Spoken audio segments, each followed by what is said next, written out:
नमस्कार, मैं हूं रमेश भट्ट और इस देश में आजादी को लेकर दंगल मचा हुआ है। हर कोई अभिव्यक्ति की आजादी की बात कर रहा है, लेकिन अभिव्यक्ति की आजादी के मायने क्या है इस देश के नागरिकों के लिए, ये यहां के युवाओं के लिए। कोई कहता है उसे कश्मीर से आजादी चाहिए, कोई कहता बस्तर के लिए आजादी चाहिए, कोई कहता है कि उसे ट्रिपल तलाक पे नहीं बोलने दिया जाता। सवाल यह है कि अगर किसी को बुलाया गया है ट्रिपल तलाक के बजाय आप महिला सशक्तिकरण को बना दे उस टॉपिक को, लेकिन अगर उन्हें नहीं बोलने दिया जाता तो वो सवाल जरूर करेंगे कि मेरी अभिव्यक्ति की आजादी का क्या। अगर सरेआम कॉलेजेस में स्टूडेंट ये आवाज उठा रहे हैं कश्मीर की आजादी चाहिए, और इससे पहले फरवरी में जेएनयू में एक प्रकरण हुआ था जहां पर भारत तेरे टुकड़े होंगे इंशाअल्लाह इंशाअल्लाह जैसे नारे लगाए गए थे। तो क्या ये अभिव्यक्ति की आजादी के मायने हैं? जो लोग इसे फ्रीडम ऑफ स्पीच कहकर इस तरह के बयान दे रहे हैं, दरअसल वो एक तरह का सिटीजन है। सवाल यह है कि इस तरह पे रोक कैसे लगाई जाए, और स्टूडेंट के बीच जो दंगल मचा है इन बयानों को लेकर, क्योंकि एक विद्यालय या कहें हमारा जो इंस्टीट्यूशन है वो पढ़ने के लिए एक सबसे बड़ी जगह है, लेकिन वहां अगर इस तरह के दंगल होंगे तो वहां से निकलने वाले छात्र हमारे भविष्य में क्या करेंगे, यह भी एक सवाल है। सवाल कई हैं जो आज इस डिबेट पे हम उठाएंगे, और इस पे चर्चा करने के लिए मेरे साथ बहुत ही खास मेहमान साजिया इल्मी, जिन्होंने ये कहा है कि साहब उन्हें ट्रिपल तलाक या उसके बाद जो टॉपिक चेंज किया गया वुमेन एम्पावरमेंट, उस पर बोलने नहीं दिया गया, ऐसा क्यों। मेरे साथ साफिया अख्तर जो कन्वीनर है भारतीय मुस्लिम महिला आंदोलन की, मेरे साथ स्टूडियो में राहिला प्रवीण AISF से, मेरे साथ मौलाना अब्दुल रहमान आबिद साहब हैं, मेरे साथ विजय शंकर तिवारी साहब हैं, मौलाना साजिद रशीदी है, मेरे साथ सत्येंद्र अवान आप डिसू के प्रेसिडेंट हैं, मेरे साथ अंकित डेडा साहब आप NSUI से हैं। आप सबका इस डिबेट पे बहुत बहुत स्वागत है। और कुछ जनता जनार्दन हमारी यहाँ जो इस महत्वपूर्ण विषय पे बात रखना चाहती है, उनको भी अभिव्यक्ति की आजादी है साहब, वो इस मसले पे क्या सोचते हैं ये भी देखना बहुत जरूरी है। लेकिन आइए सबसे पहले नजर डाल लेते हैं हमारी इस खास रिपोर्ट पर।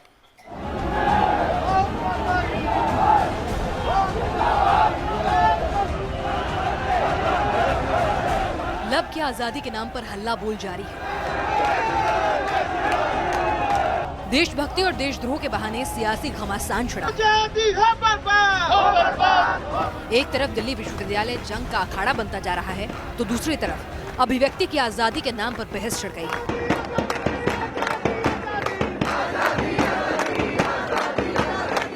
रामजस विवाद को लेकर अब ABVP ने नॉर्थ कैंपस में सेव DU मार्च निकाला है। ABVP नेता लगातार अभिव्यक्ति की आजादी के मायने तय करने की मांग कर रहे हैं। इस बीच बीजेपी नेता शाजिया इल्मी को कथित तौर पर भाषण देने से रोकने के मामले ने बहस को नया मोड़ दे दिया है। शाजिया ने पूछा है कि जब उन्हें मुस्लिम महिला सशक्तिकरण के मुद्दे पर बोलने से जामिया यूनिवर्सिटी में रोका गया, तब अभिव्यक्ति की आजादी की पैरवी करने वाले लोग कहाँ थे। सच तो ये है कि मुझे बुलाया गया, लेकिन इतना ज्यादा प्रेशर ऑर्गेनाइजर्स पे रहा है और वाइस चांसलर के लेवल से रहा है, सोचिए आप। और अब वो सेमिनार में ना तो आने नहीं दिया, और अंदर ये बात कही गई, स्टेज तक से ये बात कही गई कि अगर मैं आ जाऊंगी तो माहौल खराब हो जाएगा। शाजिया के सामने आने के बाद बोल की आजादी को लेकर एक नया सियासी घमासान तेज हो गया है। केंद्रीय विश्वविद्यालय हैं, उनमें टर्मोइल है और ये देश के लिए ठीक नहीं है। अभिव्यक्ति की आजादी का मुद्दा दिल्ली से केरल और फिर मध्य प्रदेश तक पहुंच गया है। केरल में संघ कार्यकर्ताओं की हत्या के मुद्दे पर प्रचारक कुंदन चंद्रावत ने एक विवादित बयान दे दिया है। मैं इस मंच से घोषणा करता हूं, डॉक्टर कुंदन चंद्रावत, संपत्ति है मेरे पास इतनी, इसलिए घोषणा करने की हिम्मत कर रहा हूं। 1 करोड़ से ज्यादा का लगभग मकान है, उसका चला दे कोई मेरे को, वो मकान वो जायदाद में उसके नाम कर दूंगा। सबके लिए आजादी के अपने अपने मायने हैं, और रामजस कॉलेज में शुरू हुई बहस का दायरा अब देश भर में फैलता हुआ नजर आ रहा है। Team news nation. Sajiya ji, मेरा पहला सवाल आपसे, आपको क्यों लगता है कि ऐन वक्त पे पहले टॉपिक बदल दिया गया, ट्रिपल तलाक से उसे वुमेन एम्पावरमेंट कर दिया गया, और उसके बाद आपका नाम हटा दिया गया? देखिए, इतना ज्यादा जामिया मैनेजमेंट की तरफ से दबाव था जो ऑर्गेनाइजर्स थे, और सिर्फ एक बात की इंतजा थी कि आप टॉपिक को बदलिए, ट्रिपल तलाक अच्छा नहीं साउंड करेगा, उसको आप महिला सशक्तिकरण कर दीजिए, और दूसरा शाजिया इल्मी को आने ना दीजिए, उनका नाम लिस्ट से हटवा दिया जाए। तो और जो ऑर्गेनाइजर्स थे उनको वो समझ नहीं पा रहे थे उस सिचुएशन से कैसे डील करें।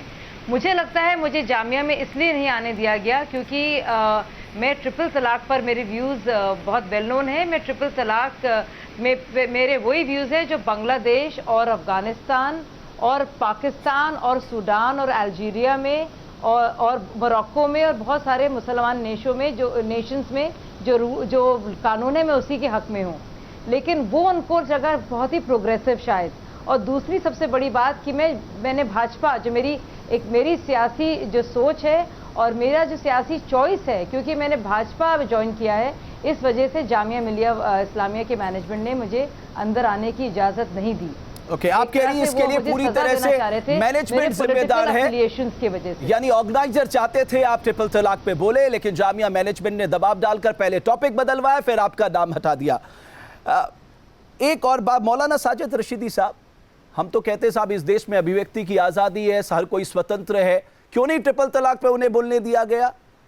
क्यों? क्योंकि वो बहुत प्रोग्रेसिव सोच से अपनी बात रखती, वो आप जैसे लोगों के ट्रिपल तलाक के जो तर्क है उसको भेजती, इसलिए उन्हें नहीं बोलने दिया गया। ये एक चीज़ मैं आपको बताऊं, ये तो ऑर्गेनाइज़र का और इनका आपसी मामला है कि उनको क्यों नहीं बुलाया, क्यों नहीं बोलने दिया गया। जहाँ तक ट्रिपल तलाक की बात है, मैं इनके साथ कई जगह डिबेट में रहा हूँ। इनके व्यूज़ वो हैं जो आरएसएस के हैं, इसलिए मुसलमान उनको लाइक नहीं करता। दूसरे ये है कि इनको कम अज़ कम इस बात पर सोचना चाहिए कि इस्लाम जिन चीज़ों से मना करता है कम अज़ कम उससे रुकें।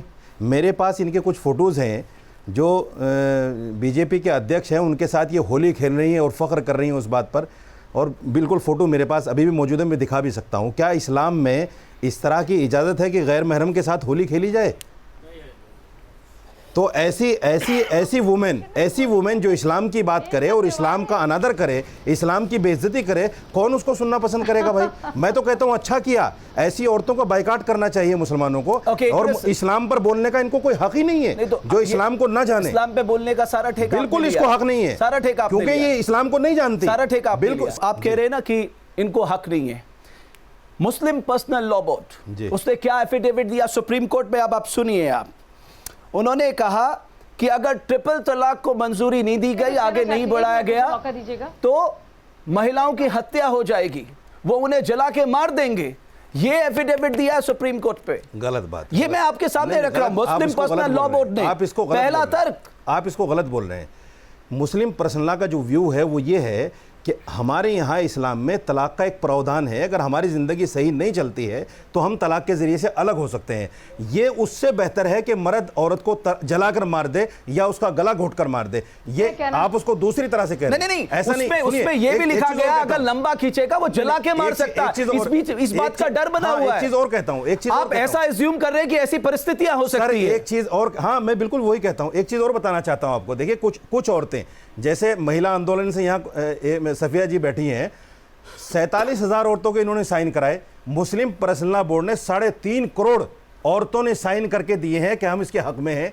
तो आप 45,000 को 47,000 को मानेंगे या 3.5 करोड़ को मानेंगे? अब मैं साजिया सुन पा रही हैं। साजिया आप जवाब दे दीजिए। आप जी मैं सुन पा रही हूँ। मेरे बारे में बहुत ही बेहूदी किस्म की बात कही गई है आपके चैनल पर, और बेहुदा नहीं है, बेहुदा नहीं है। देश में रहती हूँ। बेहुदगी की बात की आपने, बदतमीजी की है। मैं दिखा रहा हूँ आपको, मैं आपको फोटो दिखा रहा हूँ आपके। आप इसको मुझे बोलने दीजिए। एक मिनट रुक जाइए, एक मिनट बोलने दीजिए, आपको पूरा मौका मिला। इस फोटो को मौलाना साजिद रशीदी, एक मिनट आपको बोलने का मौका मिला। नहीं, ये गलत बात है। मौलाना साहब एक मिनट रुक जाइए, एक मिनट मौलाना साहब को जस्टिफाई कर दीजिए। एक मिनट मौलाना साहब, ये गलत बात है। एक मिनट विजय शंकर, मौलाना साहब एक मिनट। ओके मौलाना साहब एक मिनट, साजिया आप जवाब दीजिए। मौलाना साहब एक मिनट, मौलाना साहब एक मिनट, मौलाना साहब, मौलाना साजिद रशीदी, मौलाना साहब एक मिनट मेरी सुन लीजिए। मौलाना साहब, मौलाना साहब मेरी एक बात सुन। मौलाना ये क्या बात है? एक में विजय शंकर तिवारी बोले, बराबर मौका, मैं आपको मौका दूंगा, मैं आपको बोलने का मौका दूंगा। एक मिनट, मैं आपको बोलने का मौका दूंगा। ये दो मुसलमानों के बीच का मामला है। एक मिनट, मौलाना एक मिनट, मौलाना सादिक रशीदी साहब एक मिनट रुक जाइए ना। विजय शंकर तिवारी एक मिनट, मैम रुक जाइए एक मिनट। मौलाना साहब एक मिनट मेरी सुन लीजिए आप।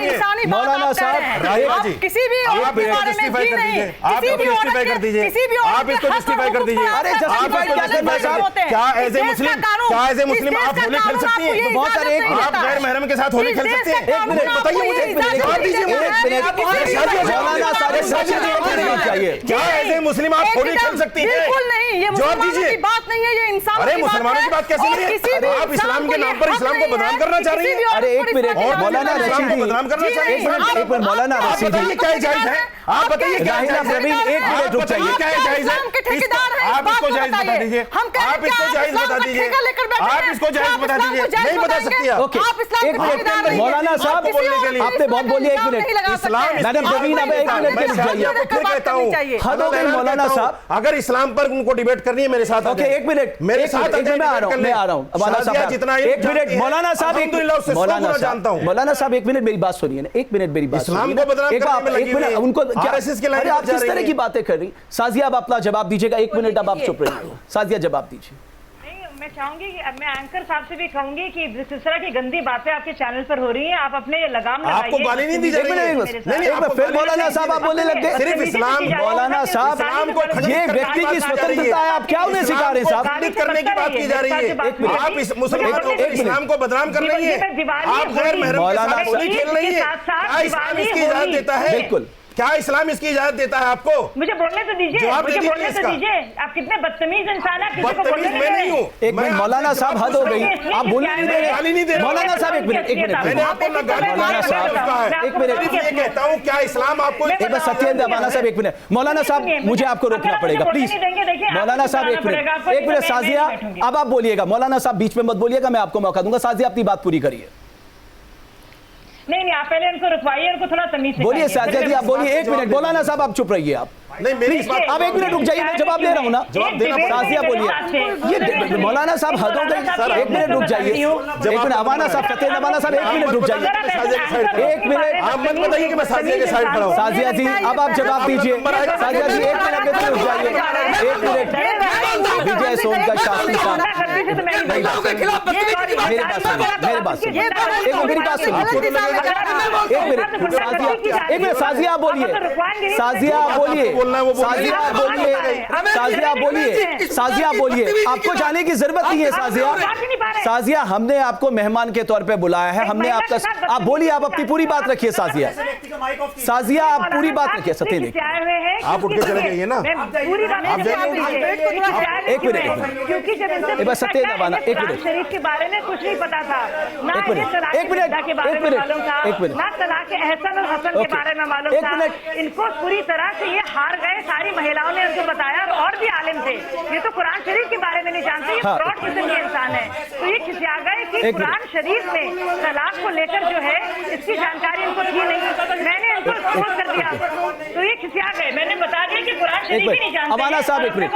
अरे मौलाना साहब दूसरी बात नहीं सुनिए जी बोलिए बोलिए। साजिया जी बोलिए, मैं सुन रहा हूँ आपको। जहाँ तक बात है होली की दिवाली की बहुत जरूरी बात मैं कहना चाह रही हूँ।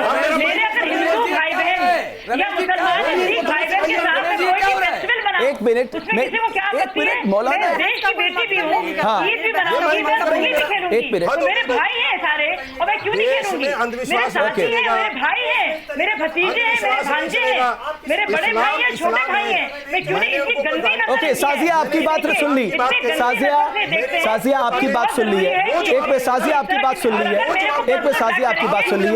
एक मिनट सत्येंद्र अवाना साहब एक मिनट। मौलाना साहब एक मिनट आप प्यार से डिबेट कर लीजिए। एक मिनट प्यार से डिबेट कर लीजिए। ओके एक मिनट एक सेकंड एक मिनट। सत्येंद्र अवाना साहब एक मिनट रुक जाइए। सत्येंद्र अवाना साहब ओके सत्येंद्र अब आप बोलिए। सत्येंद्र अवाना साहब बोलिए, आप अपनी बात जिसकी बहुत ज्यादा आवश्यकता है। पहली बात, अगर किसी की अभिव्यक्ति की आजादी की बात चल रही है, किसी के धर्म के नाम पे क्या कोई किसी के साथ होली या किसी और धर्म के जश्न मनाए? अरे हम आपके साथ ईद मनाते हैं। कहना चाहूंगा, अगर कोई प्लीज मुझे बोलने दीजिए, मुझे बोलने दीजिए रमेश जी, मुझे बोलने दीजिए। बोलिए बोलिए। मैं कहना चाहूंगा आप मुझे बोलने दीजिए। अगर क्या पता इस्लाम में क्या मर्जी किया है? अगर कोई नेता इस्लाम को, रमेश जी, कोई व्यक्ति, कोई हिंदू व्यक्ति नहीं, आप इस्लाम को नहीं जानते मेरे भाई, और धर्म को निभाए, अरे आप इस्लाम को नहीं जानते, गलत है। शाजिया मुस्लिम है, उसको जवाब देना पड़ेगा। वो उनके पर्सनल मैटर है, मुस्लिम है, उसको जवाब देना पड़ेगा। मौलवी साहब मैंने सुनी मौलवी साहब एक मिनट रुक जाइए, आपने सुनी क्या होली करना चाहिए? आप जवाब दे दीजिए। मेरा पहले मैं साजिद साहब से देख रहे हैं तुम्हें। मेरी साजिद साहब से ये इल्तिजा है कि प्लीज आप पहले मेरी पूरी बात सुन लीजिएगा और उसके बाद आप बीच में दखल दीजिएगा।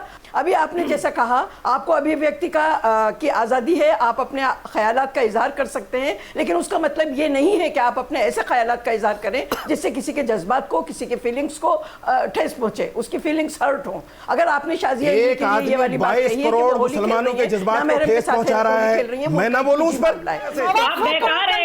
हमें शर्म आ रही है कि शाजिया जैसी मुसलमान औरतें हमारे समाज में। एक मिनट मौलवी साहब, अभिव्यक्ति की आज़ादी के हवाले से जब आप बात करते हैं और आप ये कहते हैं कि साहब आप मेरे घर में झांकने का हक रखते हैं, मेरे धर्म में झांकने का हक रखते हैं, भाई मैं ये कहता हूँ आपसे कि जब मेरा मजहब है, मेरे लिए है, मुझे मानना है, मुझे फॉलो करना है, मेरी कौम को करना है, तो उनको तय करने दीजिए ना। आप क्यों बिला वजह आकर के उसमें टांग अड़ाना चाहते हैं? एक बात, मैं अपने मुस्लिम मित्र के साथ होली मनाता हूँ या वो मेरे घर में आके मैं आ रहा हूं, मैं उसके घर में जाके मौलाना साहब के पेट में क्या था? शाजिया ने शुरू में एक बात कही कि साहब जामिया में मुझे बुलाया नहीं गया, बोलने नहीं दिया, आने नहीं दिया, लेकिन बोलने नहीं दिया गया। अरे साहब बुलाने वाले तो आरएसएस के और बीजेपी के लोग थे, वो तो बुलाएंगे, तो उनके घर की आदमी है, वो थोड़ा ही रोक देंगे। मसला ये है कि इनको जामिया एडमिनिस्ट्रेशन ने, या ये इनका कल भी मैंने सुना, ये कल ये कह रही थी कि साहब जामिया वीसी तक ने जो है मुझे प्रेशराइज किया। मैं कहना ये चाहता हूं, तो क्या आपकी इस बात से ये बात आप लोगों की समझ में और आपकी हुकूमत की समझ में अब तक नहीं आई